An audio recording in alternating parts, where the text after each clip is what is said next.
Hi guys, it's Drew back again with Princess Craft RV, and today we are going to be walking you through the 2021 Lance 975. First things first, we're going to start right up here with the Happy Jack system. Now this is a wireless system, going to be controlled with the remote, of course. We're going to get to the functions of that remote when we get to the rear of the camper, but while we are up front here, we're going to talk about the manual operation. You'll use that if you encounter any sort of power loss situation. And you need to either load or unload the camper manually. So first things first you're going to do is you are going to disengage that drive. Just going to flip that plastic handle down. That's going to disengage the drive of the motor. You are going to use the handle here. You're going to, of course, line everything up. That will allow you to go ahead and crank that up or down. It's a long process. You're going to go from jack to jack to jack, but it will get you out of a bind if you need to do so. Once you have successfully loaded the camper on your truck, you're then going to want to make sure you position these jacks in forward position with these swing outs. What you're going to do is you're going to push on this spring nut down below, and that's just going to, of course, swing in when the weight is off of that. While we're here with the slide, not a bad time to talk about some general slide out maintenance. What you're going to do is get on a 90-day maintenance schedule. What you are going to do every 90 days is it's very important that we go ahead and we condition these seals. We're going to use a spray seal conditioner, RV grade, petroleum free product. Keep in mind that you do have these seals that wrap all the way around the slide, and we're going to want to keep those conditioned again once every 90 days. On that same maintenance schedule, you have your tracks here on the underside. It is important that we do use a white lithium grease. Just spray those tracks down, wipe any excess off, run the slide in and out a couple times to distribute that lubricant, and of course you're going to be good to go for the next 90 days. Back to your fridge panel here, nothing too crazy from a maintenance standpoint. It's not what we would consider a customer serviceable unit. My recommendation is go ahead and remove the vent a few times a year, check and make sure visually everything looks good. When you do go to remove that vent or reinstall it, tabs are going to be lined up first on the bottom. So you're going to set that in, make sure everything lines up here. Once it's sitting flush, you can go ahead and turn these locks. That's going to keep everything on. I go ahead and give it a pull, make sure it is in fact locked on. Now, not only with the refrigerator here, but with all of the propane burning appliances throughout the unit, it's very important that we protect them from the intrusion of mud daubers and flying insects, things like that. As you can see, you have some louvers here, some gratings. Not excellent to keep the bugs out. So what you're going to want to do is they make specifically cut store-bought screens to further screen these off. It's going to keep those mud daubers, flying insects from nesting within the appliance. Moving on, we have two Group 27 deep cycle batteries. These are lead acid batteries. They're going to carry some maintenance with them. Once every 90 days, again, we're going to go ahead and pull these vent panels up on each battery. You have two on each battery.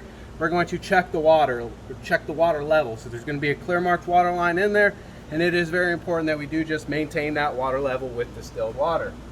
If we come here underneath the wing, we got a couple things going on. We have your city water connection. That's what you're going to have access to if you're staying in the capacity of an RV park. You have access to full-time running water. You're of course going to be using the city water connection here. Water pressure becomes very important when we do talk about that city water connection. We do not want to over pressurize the unit. Important that we do use a water pressure regulator. One is going to be included with your purchase, and when you go to use this, you're going to hook that directly onto the water source or the spigot. So that goes on first, then your hose screws onto that. Lastly, you're going to make your connection here on the camper by rotating this trailer bound connection. Now, if we look directly below that, we have your black tank flush. So, of course, we have your black tank here and your flush here. So what that's going to do is that corresponds with a jet inside the black water tank, specifically designed to help blast off compounded toilet waste, body waste, things like that. After you're done dumping your wastewater, you're going to leave that black water valve in the open position. You're going to hook any old garden hose onto that, and you're going to allow that jet to go ahead and rinse that tank out. Very important that that valve is in the open position. There's no check valve. There's nothing to keep that wastewater in the tank. If that valve is closed, you could potentially overfill that black water tank. We're going to get here. We're going to talk about kind of that dumping procedure here in just a few seconds when we come over here to this door. Starting here on the bottom, we're going to talk about your low point drains, as well as your freshwater holding tank drain. So water tank, just like with any valve, if it's against the flow, it's closed, with the flow is on. And then we have your low point drains here. Now, manufacturer recommends that anytime the unit is going to be in storage for more than 7 days, it is very important that we do go ahead and dump all of the water from the unit. With these three, it's as easy as just going ahead and opening up the valves, letting them drain out. And then lastly, you're going to finish up with draining the water heater separate. We're going to get to that process, of course, when we get to the water heater. Now up here you have your gray and your black water valves. Those of course corresponds with the tank. Body waste is going to be black water. Liquid waste is going to be gray water. It's very important that these valves remain in the closed position. We're going to use the monitor panel on the inside and only dump as necessary. So, and also when we do go to dump, it's very important that you do not have both of these open at the same time. So generally the popular option is going to be dumping your gray water first. It's going to be a 6-inch pull towards you, and then closing that valve once you're fairly certain that you've gotten all that wastewater out. And then you're going to open up your gray water. That's going to rinse any shared plumbing as well as your sewage hose. And then in this particular case, you then close the gray water, open back up the black water, and then go ahead and use that black tank flush if you're inclined to do so. Also in this compartment, we have your battery disconnect switch. That's going to isolate those batteries for storage. Anytime you're going to be storing the unit, just go ahead and flip the switch. That does the same thing as physically disconnecting those battery terminals. That's going to keep those batteries in tip-top shape. Right above that, we have your park cable service, as well as your satellite inlets. Those are designed to feed those services kind of through the wall into the designated TV area of the camper. Some higher-end campgrounds will offer a park cable service, and just about every satellite provider is offering a satellite package geared towards RVers. Either way, that's a standard RG6 cable fitting, and will pass through to the designated TV area of the camper. Also in this compartment, we have an outside shower, nothing too crazy or exciting. You have your hot and cold valve here. On the actual head, you'll see a sprayer. So it has a hard on-off switch here. Just keep in mind that you're not going to always see water here. So make sure, double check that we are actually turning these valves off when we're done using it. Up top here, we have your 30 amp 110 volt power supply here. Now this is only going to plug into the camper one way. So if we go ahead and look at the plug there, you see you have 2 side slots and 1 L-shaped. As long as you line everything up properly, it's going to plug right in. And yeah, give it an 1/8 inch turn to the right. That locks it in, makes a nice firm connection. Then you do have a secondary coupler here. You can screw down and make that connection even more secure. Now it's my recommendation for every unit that I deliver to go ahead and add a surge protector in line here on your power supply. It's super important to go ahead and protect the unit from not only surges, but dirty power, substandard wiring, things like that. The only way to effectively do so is going to be with a 30 amp surge protector. If you have any questions on the products we recommend or how to use them, feel free to give our parts department a call. They'd be happy to educate you on the proper usage of a surge protector. Give you a 30 to 15 amp reducer. That's helpful if you want to plug the unit in and run some low draw appliances like pre-cool your refrigerator, things like that. You can easily do so with this 30 to 15 amp puck style reducer. Now if you want to do a little bit more than that, like run your AC, things like that, it's going to be my recommendation that you upgrade from this puck style reducer to a dog bone style reducer, which is going to separate the two ends by about 12 inches worth of cord. It's going to help dissipate that heat a whole lot better if you do, say, want to run the air conditioning or you know, other things other than just pre-cool the refrigerator.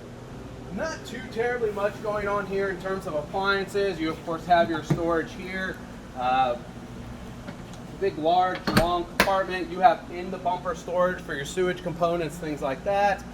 We do have our manual operation for the slide out here, of course covered by this little plug. What you would do before you were to try to bring that slide out in manually is, if we were to look right inside the door here, and I'll make sure we point it out when we get to the inside, there's going to be a little switch. What that switch is going to do is disengage the electric brake on the motor. With that brake disengaged, you're going to of course put your crank handle in, very much like we did with the manual jacks, and you're going to physically crank this in. We of course have your rooftop ladder access. Not a bad time to talk about structural maintenance with the unit. What that's going to entail is anywhere where two pieces come together, whether that's on the rooftop or the body, we're going to inspect those seals every 90 days. So common thread throughout the camper, every 90 days, you're going to not only lubricate the slide and treat the seals, you're going to check your water level, you're going to do an overall 360-degree inspection of the unit. So again, anywhere where two pieces come together here on the body, they're going to utilize generally 100% silicone sealant. You can source that from Home Depot, wherever you can. Match the color. Of course, if you see any degradation, separation, remove and replace that as needed. On the roof, what they're going to use is a self-leveling sealant. Generally, you're going to make sure that that is like an XTRM or a Dicor product, depending on what kind of roof membrane you have. And if you do see any, again, cracking, degradation in those seals, that's a self-leveling, so it's not a precision move. You're going to kind of use more than you think, and it's going to actually puddle over any of those voids in the sealant. And again, we're going to inspect those every 90 days. Now you have electric awnings on both the rear and the sides. We're going to get to those on the inside of the unit. One thing I do see here back here is going to be your keyless entry. Now when it does come to get your code, that code is going to be found here on the back side of the door. So for this unit specifically, it's going to be 1474. That's going to, of course, be different for your specific unit. To kind of power this on and get it all working correctly, you're going to push the two center buttons and the two top buttons. Once you've done so, everything is working as it should. And then, of course, orientation is going to be from the rear with this remote. You have driver side front, passenger side front, driver side rear, passenger side rear, or all at the same time. Now this driver side slide is also going to be actuated or brought in here on this remote utilizing this in and out button. So keep that in mind. Most of your controls of the slide outs and the jacks, I should say, are going to be on this remote here. Now in the event that this, the batteries go dead in this and you do not have a spare set of batteries, you can still operate this. Of course, you see there's a little slot here on the side. And we have this phone cord here. Now this phone cord is not always plugged in, but it is for our case. You have a corresponding jack here right inside the door. So with that in place, you would then, of course, just plug this directly in. Now you're tethered, of course, by the cord, but that's still going to, again, allow you to load and unload the unit as necessary. So rooftop ladder access, we talked about the importance of inspecting those seals every 90 days. So you'll at least be climbing up this ladder in those intervals. One thing I do want to go ahead and point out when we do look at this generator, of course this is auxiliary switched here on the inside. You do have a switch here on the generator. Probably will not make a habit of using that. And then the next thing is going to be a breaker below that switch. Probably very hard to pick up on camera. A little yellow breaker there.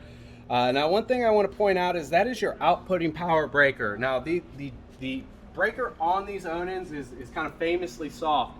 Not in the amount that it takes to trip it, but it's soft to the touch. So what happens often is our customers will be trucking down the road, they hit a bump that's actually enough to go ahead and trip that breaker. They go to their destination, they're planning on doing some boondocking, they fire up their generator, it starts and runs as normal, but it doesn't output power, it's not actually functioning. So 90% of the time, if you run into that scenario, it's going to in fact be that breaker. You're just going to remove the cover like I did, reach down and flip that breaker into the up position. So something we like to point out there. Other than that, I think that just about covers it. Here on the rear, you of course have your docking lights, marker lights, porch lights, things like that. This particular unit's wired up with a Buerger rear view camera. This unit is equipped with two 20-pound propane cylinders. One has a gauge, and you also have a propane regulator separating the two with a flow indicator. Now this is an automatic switchover regulator. You'll directionalize this towards your primary propane tank, and then of course once it's utilized the gas within that cylinder, as long as this valve on the secondary tank is open, it's going to automatically switch over to that tank and start drawing off of that tank. If you want to avoid that scenario, you can just go ahead and keep that valve in the closed position. Now, if you choose to go ahead and remove your primary tank to have that filled while you're running off your secondary tank, all you got to do is go ahead and switch this over to your secondary tank. Very simple. Cylinders are held in there with a tension band on each cylinder. Of course, very easy. You just go ahead and line that stud up. If I can do that. Kind of hold it there until you get some tension on it, and then go ahead and take it home. Also here, speaking about the regulator, I'm not sure if I pointed this out, you do have that, and we can see that pinwheel kind of changing over because I switched it over here to the secondary tank with the valve closed. That's just going to let you know if you have any flow through the line. It's not going to tell you how much propane you have in the tank, but again, just let you know that you have some or none. We of course just have a small storage compartment here on the underside. Nothing too crazy, it's just a compartment. Back to your furnace here. Now this is again falls into that category of not really being customer serviceable. Best thing you can do for this appliance is keep it free breathing. Allow, don't restrict the flow. It does blow very hot air when it is on. But more than that, again, this is going to be an excellent location for a aftermarket bug screen to keep those mud daubers, flying insects from nesting within the appliance. We of course have your power awning. We're again going to get to the switch on the inside. You have your porch light. You have your hood vent here as well. Now, it's very important that we do open and close that before utilizing the stove. That's your, again, your overhead hood. And it does have a flap on there to keep road debris and weather out when going down the road. So it is important that we do go ahead and open that. And it is pretty self-explanatory. You do just have some tabs on the bottom side, and you're just going to go ahead and open that up. Equally as important to go ahead and close that before going down the road. And then we of course have your outside speakers. Again, something we're going to kind of demo and talk about there on the inside. We also have your water pump access here. This is of course very helpful. This little service door is very helpful if you need to do any maintenance to the pump or anything like that, change it out. It's nice to be able to locate that very easily, but also you also have the vacuum line for your winterization system here. Now bear with me here as I kind of talk about the winterization system. So in that scenario, it's very important that we do dump all the water from the unit. Of course, you're going to use the low point drains to do that. You're also going to go ahead and drain the water heater, and we're about to get ready to talk about that process. But once you've done that, your next step is going to be bypassing the water heater, and again, we're going to get to that when we get to the inside. So with the unit completely empty of water and the water heater bypassed, we're going to start here introducing that antifreeze into the system. So what you're going to do is you're going to go ahead and take your vacuum hose here, this clear hose, and we can see there's a little bit of antifreeze left in the line. What we're going to do is we are going to switch this to winterize. Now with that in that winterized position, anytime we run the water pump, there is now going to be vacuum drawn on this line. So the idea being is that you're going to go ahead and stick this into your bottle of RV grade antifreeze, and then you're going to of course turn the water pump on. You're going to have this in that winterized position, and you're going to walk from fixture to fixture. You're going to turn both the hot and the cold side of each of those fixtures on. You're going to allow that antifreeze to be drawn up through the vacuum line again, and you're going, once you see that antifreeze at the actual fixture you're running, that's your indicator that the lines from the pump to the fixture have been winterized. Generally, I'll let it run for just a few seconds longer to fill up any P-traps on the way out. You're going to do that to every water source, including the toilet, outside shower, things like that. Of course, once you're done, you're going to want to go ahead and return that back to normal function. And of course, when the weather heats up, it's time to take the unit back into service. You're going to want to make sure you thoroughly rinse those lines, run water through the system multiple times to go ahead and purge any of that antifreeze from the system. We have your potable water connection. Now, if you're doing any boondock or off-grid camping, you don't have full access to running water.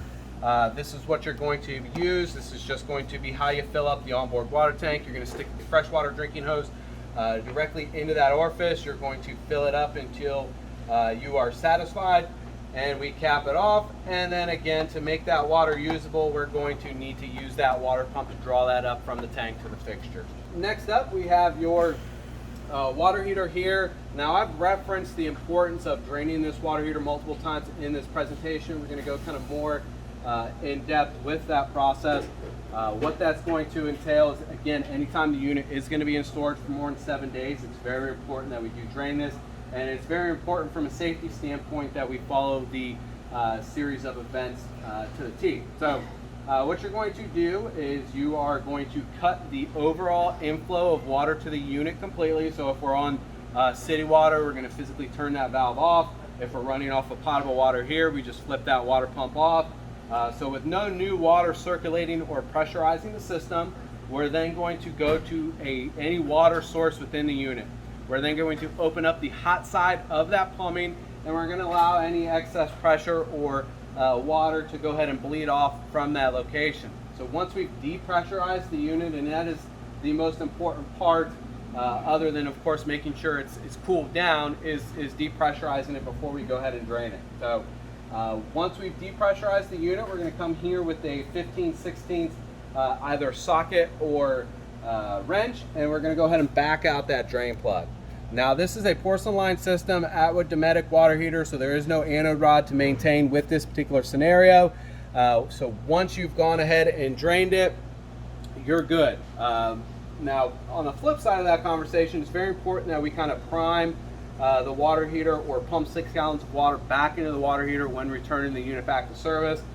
We want to make sure that we have water within the tank before we try and start heating it. So again, kind of a very similar process to draining it, although essentially the complete opposite. So we repressurize the system, make sure we have fresh water circulating throughout the system.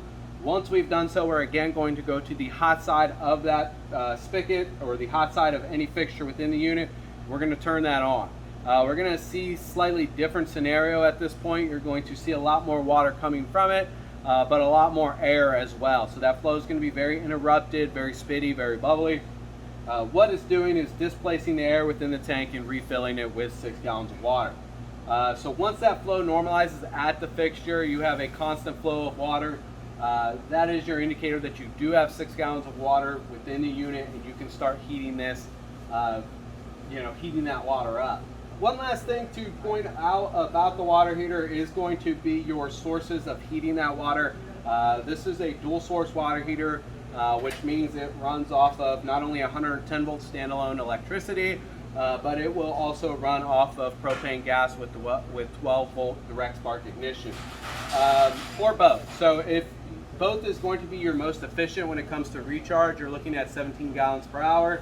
Next up is going to be propane with 12 volt direct spark ignition, looking at about 15 gallons per hour. And lastly, if you're running on straight 110 volt electricity, you're going to be looking at like around 6 gallons per hour. So again, we see these louvers here on the exterior of the water heater door here. And again, it is just as important with this as any other propane burning appliance to go ahead and protect that from mud daubers and flying insects. Opening and closing is fairly easy if you have this kind of lined up properly.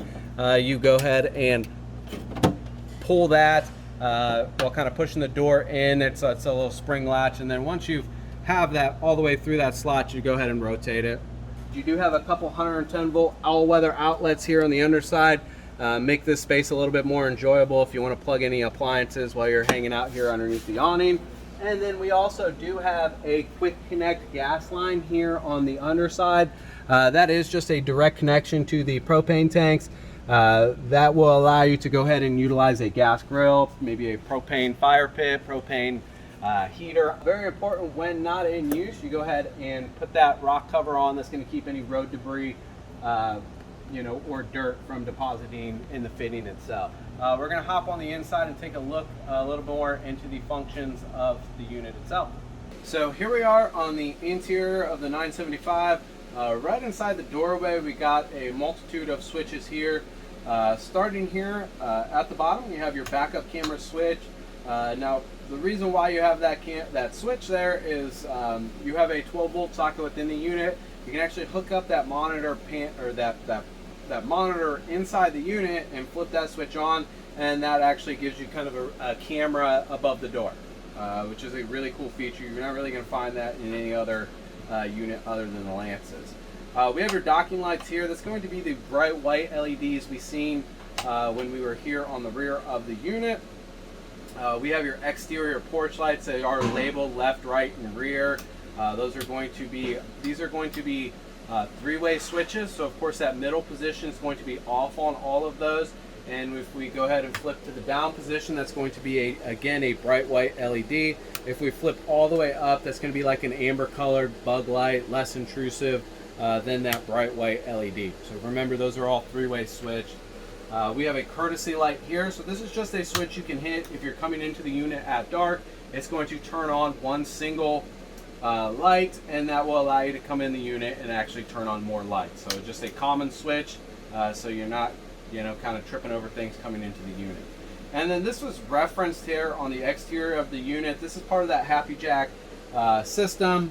This is actually going to be the disengage for the slide out. So again, kind of to bring it full circle, if we want to bring in that slide out manually, what we're going to go ahead and do is we are going to go ahead and disengage that manual drive. We're again going to use that crank handle we demoed there on the exterior of the unit, and you're just going to go ahead and crank that in manually again. One thing I didn't mention here on the outside of the unit is going to be kind of your basement storage. Nice long storage compartment there. It does lock in the closed position. We also have your fire extinguisher here coming into the unit. Now it is very important that we do test all of our safety equipment every single time we take the unit out. For this particular appliance, what that's going to entail is pushing this green button down. If it springs back, that means we still have pressure within the unit, and it's good to go. Now if this were to stay depressed, we got to pull that unit out and replace it before taking the unit down the road. We have some more switches here. Generally this whole cluster is going to be for your awnings. Now your side awning is going to be a Carefree one-touch awning that is equipped with wind protection. So that's why you see a little difference here in the switches. What you do is you go ahead and you turn that switch on, and then you're going to hit either the extend or retract button once. That awning is going to go in either one of those directions fully, and then stop once it reaches the designed or designated position. Now keep in mind it is equipped with wind protection. If we have that awning extended and this switch is in the on position, if it gets a big gust of wind, it's going to go ahead and bring that awning in automatically. That's an excellent feature. We really are big fans of it, but it is not something that I would kind of bet my lunch on, so I'm not going to want to leave that awning extended and you know, go down the road or anything. And then beside that, we have the awning lights for that specific awning. On a lighted switch, so if they get turned on inadvertently, you can go ahead and see that they are on. So down below here we have the switches for the rear awning. That of course differs here from what we have above. Not considered a one-touch awning and does not have that wind protection. You have a momentary switch here, so you can really choose kind of how far you run that awning in or out. If you want to kind of follow the sun through the sky, you can do that with this rear awning. Again, goes without saying, not something that you want to leave out unattended. Both of these awnings are very expensive and they are very susceptible to wind damage, so just keep that in mind. Again, you have that corresponding switch for the awning lights, just like we saw above. We have your generator switch here and our counter. This is probably going to be the way that you generally are going to start this thing up. We're going to hold it into the prime position here until we see this light up. Once we've done so, we've primed it, and we can go ahead and start running that there. Of course, we can hear that start up and run just fine. One thing to keep in mind is that we want to make sure we don't over crank it. So when the propane lines are, when the propane lines do not have any gas running through them, it could seem kind of like an eternity while you're sitting here waiting, you know, with this thing turning over. I always just count in my head to 10, and of course we don't want to exceed 10 seconds of cranking that over. So if you're getting close, just go ahead and give it a little break, prime it again, and then of course go through that start procedure. And then we have your convenience center right beside that. That's going to give you a real-time kind of readout of where your tanks sit and level of full. Not something that I mentioned here when we were talking about, mentioned on the outside of the unit when we were talking about the Blackwater tank. It is very important, exceptionally important for you to keep that tank in as wet or flowing condition as we can. So during use, you're going to, of course, make sure that that valve is in the closed position. We're going to monitor the level of full of that tank, and we're going to only dump as necessary. It's very important, again, to keep that solid body waste and toilet waste as in wet or flowing condition as we can. So keep that valve in the closed position. Only dump as it fills up here. Battery reads full. Battery's going to read full anytime you're plugged into shore power. To get kind of a real readout of where your battery sits, go ahead and unplug and test from this location. Of course, we have a freshwater reading and a gray water reading as well. Right next to that, we have your water pump switch. Of course, the red light means it's on. And then we have your water heater sources, just like we talked about there on the exterior of the unit. We have your gas side here and your electric side here. We're going ahead and running it on both to give us that highest recharge rate. One thing to note here about the gas side is it runs through 3 lighting cycles. If it does not light by the end of that 3rd cycle, it's going to stop trying. It's going to momentarily illuminate this DSI fault light. That is your indicator that it is not lit. Generally, you'll see that happen if the unit's been in storage for a little bit. Those propane lines have emptied of gas and refilled with air, and oftentimes it just takes more than a couple tries to go ahead and get that gas flowing to the appliance. If that happens, just make sure, inspect that you have the tank open, that you actually have gas in the cylinder, and then we're just going to turn that off, turn it off. It's going to try to relight another 3 times. As long as as long as there's not an issue, it's going to go ahead and light up, no problems. Beside that, we have your Jensen stereo here. Now this is CD, DVD, AM, FM radio, Bluetooth. All of those features are going to be utilized here on this unit. Does HDMI arc with the television, so you can go ahead and have kind of that surround sound kind of feel where you have that that noise going through the television actually broadcasting through the speakers. Helpful if you're like running the air conditioner or some other things that are producing a lot of noise. Other than that, probably the most important thing to talk about is going to be the zones. The zones here. So we have zone 1, zone A, that's going to be right here in the kind of kitchen area of the unit. We have 2 speakers overhead. Zone B is going to be above the bed, and zone C is going to be the exterior speakers, and those are going to all be controlled with separate volume. So keep that in mind.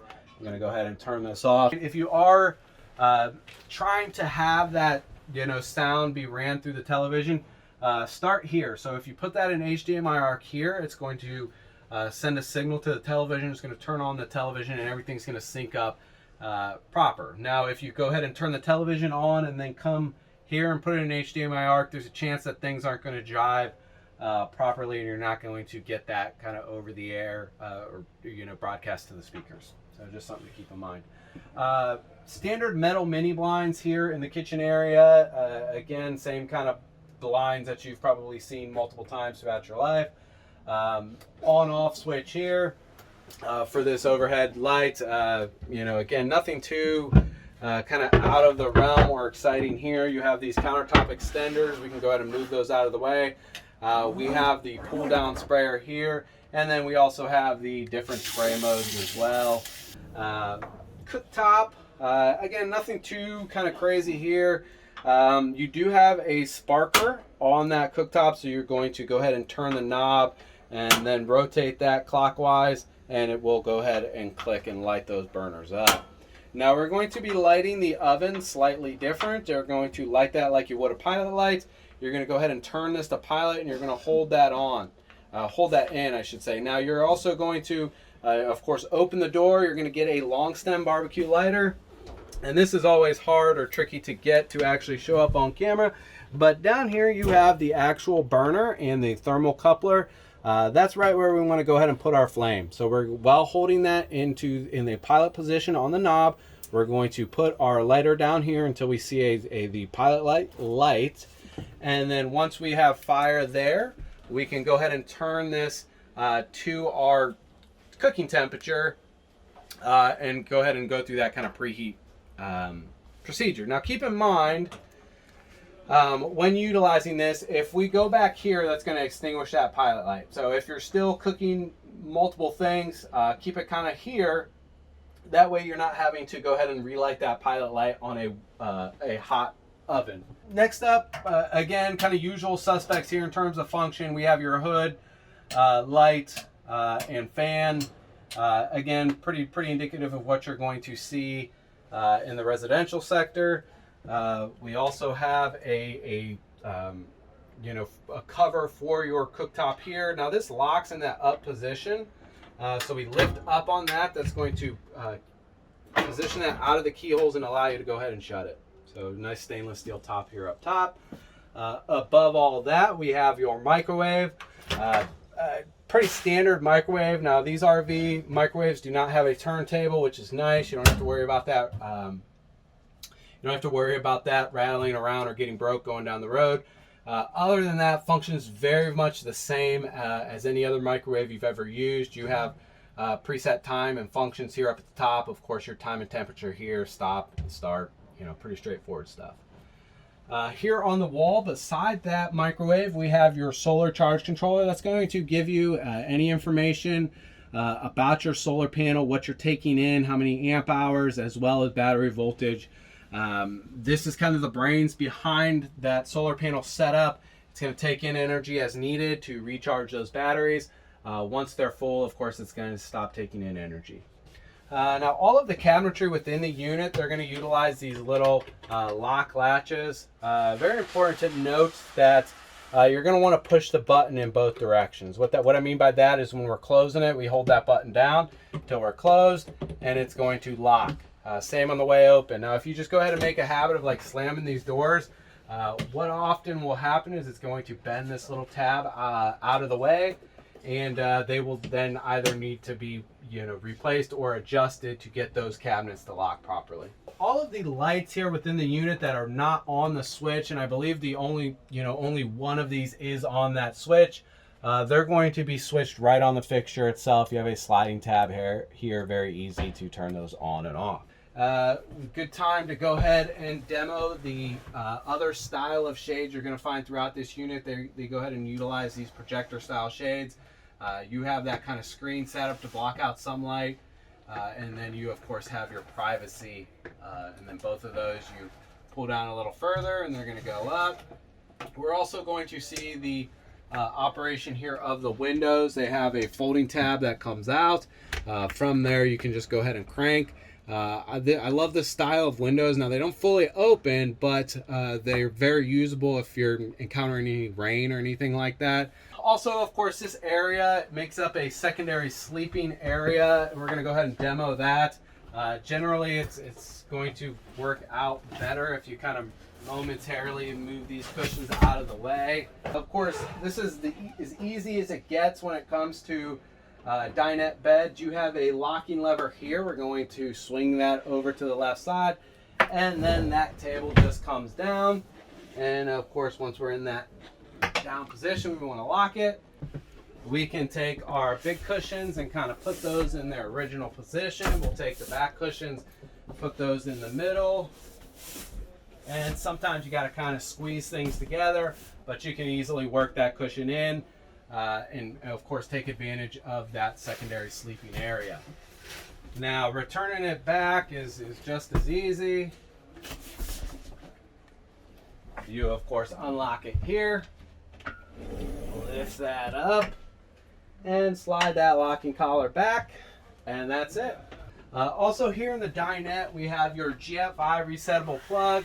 All the receptacles within the unit are on the same circuit. If one of them gets overloaded, they kind of all follow suit. Just like in your bathroom at home, you have a reset plug there, or reset button there to again restore function. Right next to that, we have a couple USB chargers and that 12-volt cigarette lighter style receptacle that I mentioned earlier that will allow you to go ahead and power that remote or really any 12-volt appliance here in this dinette area. Each side of those seats we have slide out drawers here. It's very important that we talk about the way that these lock in position. People, I've seen it a bunch, have a kind of a bad habit of wanting to unlock and pull out at the same time. Generally what that's going to do is damage this locking mechanism. So these will last a lot longer and stay in better condition if you get in the habit of fully unlocking that and then pulling that out. I know it sounds silly, but it is something that we've seen multiple times with this particular style of locking mechanism. We have your fantastic fan here. This particular one has a thermostatic controller, so you can set that for a comfort level. It's going to kick on and off throughout the day to attain that level. Of course, you have 3 speeds here, and then again you have that thermostatic controller. Biggest thing with these is if they are not equipped with a vent cover there on the roof, you're going to want to make sure you close and lock that before going down the road. Moving over here, we have your King Jack antenna. This is an omnidirectional digital over-the-air antenna. What that means for you is that you have access to over-the-air digital programming. You can go ahead and directionalize this. Now this spins 359 degrees, and then you have to go ahead and come back the other way. You have a signal indicator here, and we can see that change slightly as I spin that around to get the best possible signal. We have an attenuator here if we want to turn up or down signal strength, and then we have an on-off button here. Now this on-off button here, keep in mind, that only turns off this signal indicator. This actually gets power from the antenna booster. We'll go ahead and show that here in just a couple minutes, but this is just to turn off these lights if someone was sleeping here in this space or even in the bedroom. They would probably find those lights very intrusive.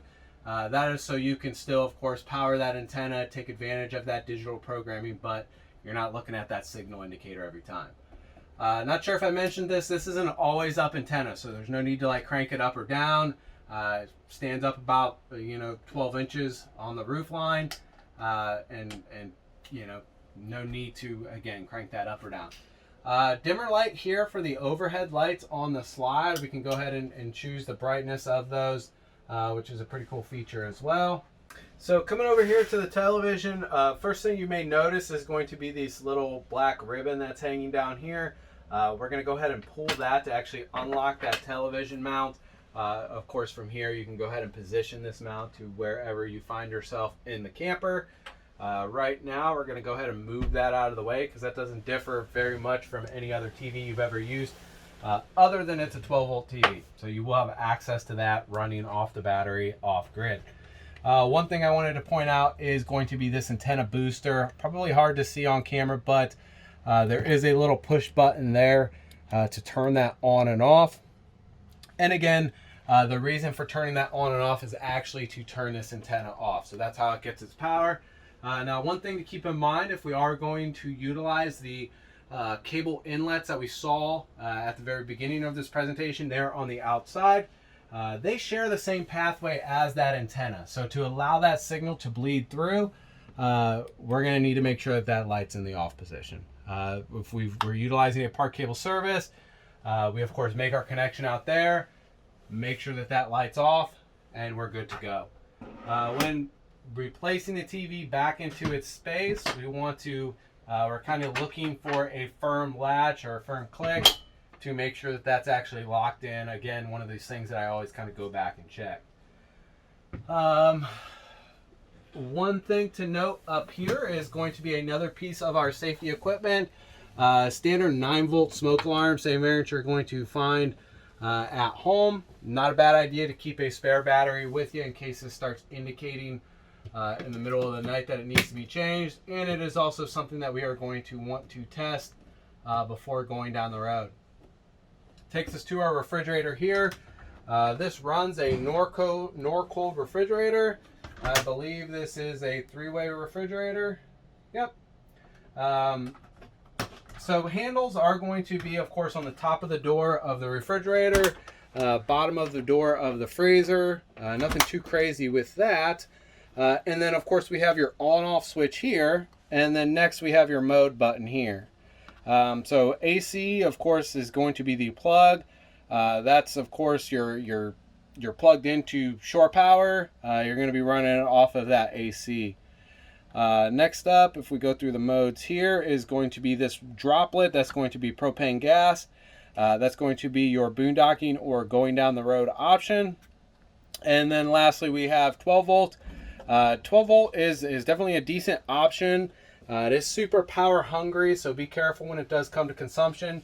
will draw those batteries down very quickly, so it's not something you're going to want to use boondocking or anything like this. This would be more of a going down the road option. Now keep in mind that again, it's super power hungry, and it does not perform exceptionally well, so this is what they would call a maintaining setting. It's going to, if you've pre-cooled the refrigerator with either 110 volt or propane gas, it will maintain that temperature that you have it set at. Now keep in mind, again, we're very kind of use at your own risk about this 12 volt because it is super power hungry. Now these Lances do have a battery isolator, so it's not something that you have to worry about it like leaching off of your tow vehicle, but just kind of educate yourself further on running these ammonia absorption refrigerators on 12 volt, and you'll kind of see what I'm talking about when it comes to that. Other than that, the only thing we have here on the display, and I'm going to take it off of that 12 volt mode, is going to be your temperature control 1 through 9. 9 of course being the coolest, 1 being the warmest. So very straightforward stuff there. Nothing too crazy here on the interior of the restroom. I find most people have seen this kind of stuff before. You have a standard RV exhaust on-off toggle switch there. Again, most importantly, we want to make sure that's closed before going down the road. We have your toilet here. It's going to be a light press to fill the bowl or feed water to the toilet. Again, you're going to want to keep water in the bowl. That's going to help keep those bad smells down when you flush. We're going to want to make sure that we take advantage of nice long flushes. We want to keep that tank in, again, as wet or flowing condition as we can. Good time to talk about the products specifically that we're using with these black tank holding systems. Of course, single ply RV grade toilet paper is a must, as well as a not only deodorizing products but tissue dissolving products. It's very important to use all of those things. Firstly, follow the instructions on the specific product you're using, but no matter the product, it's going to be introduced here from the toilet side of things. So generally those will, whether it's a drop in or pour in or whatever, you're going to introduce it here. You're going to go ahead and wash it down with some water, depending again on the product and the size of your tank. They'll note that on the bottle, but you're going to do that after you've dumped or before you start. So again, it's one of those things that is situational, depending on your personal preference. Not a bad idea when you are storing the unit to store it with some chemical in the tank. That way it's not kind of, that residual body waste is not just like kind of sitting there baking in the sun and things like that. One thing I do want to mention here in the restroom is going to be the bypass valve for the water heater. Of course, we already talked about when you are going to bypass it. We're going to do that before we introduce antifreeze into the system. And this is where we get eyes on that valve. So what you're going to do is, of course, you've drained the unit completely of water. We're going to then turn that into that upward position. What that's doing is just kind of creating a loop in the system between the hot and cold lines. And they're going to keep any antifreeze from flowing within the unit when we introduce that into the system. So again, kind of to bring things full circle, once we've bypassed it here, we're then going to walk to the outside, that water pump compartment, and we're going to introduce our antifreeze from that location, and we're only going to do that after we've bypassed that valve. So just keep that in mind. So what we have down below here is going to be your carbon monoxide and LP leak detector. This is the third piece of your interior safety equipment that again, we want to check every single time we take the unit out. It does have a test button on there. Now, unlike the smoke alarm, this is wired into the 12 volt section of the camper, so there's no batteries to change or anything like that. We just press that test button. It's going to indicate to you a few times with some beeps and let you know that it is ready to go. Now, if it does sense any gas, whether that's LP or carbon monoxide, it uses this flashing light and sound to kind of indicate which one it is sensing. So take note of that kind of display of those, the scale of those meaning. The meaning of those beeps, I should say. To the right of that, we have your fuse panel breaker box. This is going to, of course, utilize your 110 volt resettable breakers there. Same variant you're going to find in your fuse panel box at home. And then beside there, we have your automotive blade style fuses. Those are replaceable. And it's, of course, not a bad idea to pick up a variety pack of fuses and keep them with the unit in the event any of those kind of burn out. In terms of function, everything is going to be labeled right here on the door. So if you have specific problems with that particular appliance, it is easy to kind of track down which fuse you're going to need to replace. Okay, so what we have here is going to be your Dometic captive touch thermostat. It has a single mode button. We're going to go ahead and push that. That's going to take us into the fan speed. Now this is air conditioner fan speed. Very much like your thermostat at home, your choices are low, high, and auto in terms of fan speed. If we go to either low or high, that fan is going to continue to run not only if it's reached the designated temperature here on the thermostat, but if you are ultimately trying to turn on your furnace, if you have either this in low or high, it's going to kick on that air conditioner blower motor or fan motor. So we choose auto. That's right where we want to be. Once we've confirmed that fan speed, that's going to take us into the air conditioner mode. Next setting after air conditioner here on the thermostat is going to be furnace. We go ahead and kick it there into that furnace mode. It's going to kick that blower motor on immediately. 16 seconds after that, it actually ignites. By that 30-second mark, it's producing noticeable heat. Now these are kind of famous for setting the smoke alarm off within that first 10 minutes of operation. It's hard to avoid any unit of this size. Of course, it's burning any dust that is deposited on the appliance, as well as that efficiency. Just that efficiency rating just goes way far up after it's been running. So in the event that it kicks off that smoke alarm, not something you have to worry about as long as it's been as long as it's within that first 10 minutes of operation. Everything's going to be fine. So here we are up into the Cabover. Of course, we have your closet space here with a locking tab on each side. Pretty straightforward on how to operate that. You have your hanging rod in there as well. Up here on this shelf, we have some secondary cable fittings, as well as a 110 volt outlet, another HDMI. Again, designed if you want to add a separate TV here into the bedroom area, although you can watch that TV is positionable here into the space very easily. We have a light switch here that's going to control this kind of backlighting on this little ledge that they have here. You know, kind of a nice touch. Our light switch here is going to be, you know, the on-off switch is going to be directly on the fixture itself.